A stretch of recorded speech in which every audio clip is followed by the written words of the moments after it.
mới một năm chỉ đẹp một con, suốt đời em vẫn hóa hồng đáng yêu. Thưa quý vị và các bạn, được sự tìm hiểu của hai em và được sự nhất trí của hai bên gia đình cũng như chính quyền địa phương đã cho phép hai em xây dựng hạnh phúc trăm năm kể từ ngày hôm nay.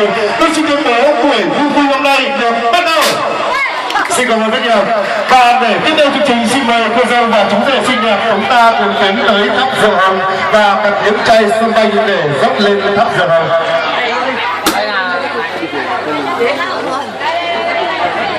Quý vị và các bạn thân mến, và nước biển mênh mông không rong đầy tình mẹ, mây trời lồng lộng khơi phủ kín tình cha, và cha mẹ đã tận tảo sống ơn nuôi con khôn lớn, mang cả tấm thân gầy để che chở cho con. Và sau đây rượu hồng xin hãy chung tay dâu rể cùng góp cho đắm say nghĩa tình, góp đi hai đứa chúng mình và dâu rể đang góp cho đắm tình nội hôn.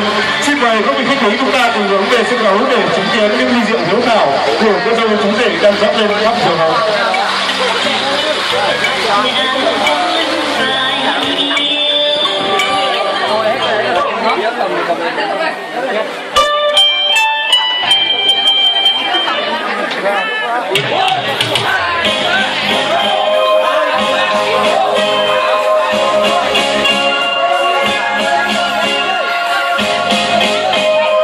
Quý vị và các bạn thân mến, và con trai như núi Thái Sơn, nghĩa mẹ như nước trong nguồn chảy ra, một lòng thờ mẹ bổng cha cho giọt thương hiếu mới là đạo tâm.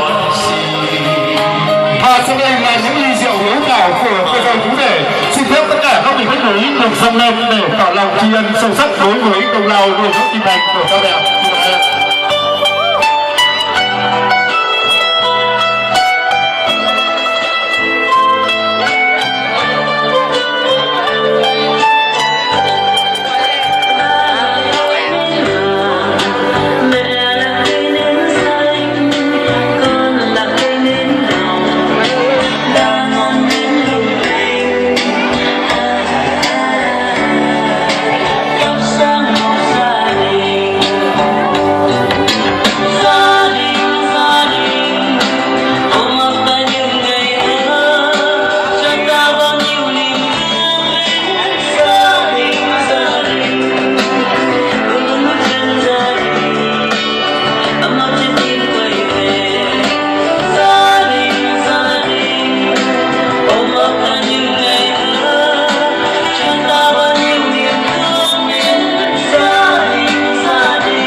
Xin mời tất cả các vị khách quý chúng ta cùng hướng về sân khấu để chúc phúc cho đôi bạn trẻ trong năm ngày chúc ngày hôm nay.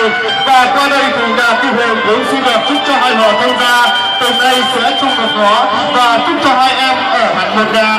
Và ban tổ chức xin mời hai bên thông gia chúng ta cùng gần nhau và chạm những ly rượu để kết tình thông gia. Và xin mời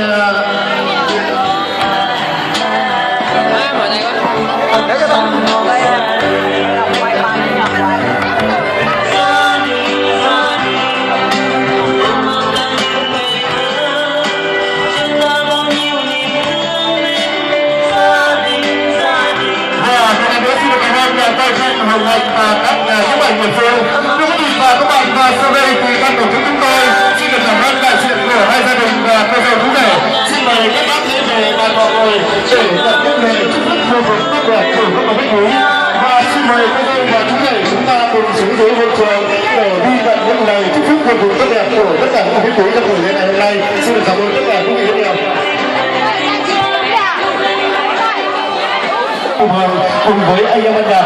Quý vị và các bạn thân mến, và để chuẩn bị cho một live show ca nhạc một ngày thức cho đôi bạn trẻ hôm nay thì gia đình có tập chỉ hai bữa tiệc, đó là một bữa tiệc ẩm thực vô cùng ngon miệng và bữa tiệc thứ hai đó là bữa tiệc âm nhạc vô cùng sôi động. Một lần nữa Kim Huyền xin được thay lời cho gia đình, xin được cảm ơn tất cả tấm lòng và ngọc của các vị khách quý đã về dự buổi vui ngày hôm nay. Xin mời quý vị và các bạn hãy cùng nâng ly và hướng về sân khấu để thưởng thức dòng chảy âm nhạc.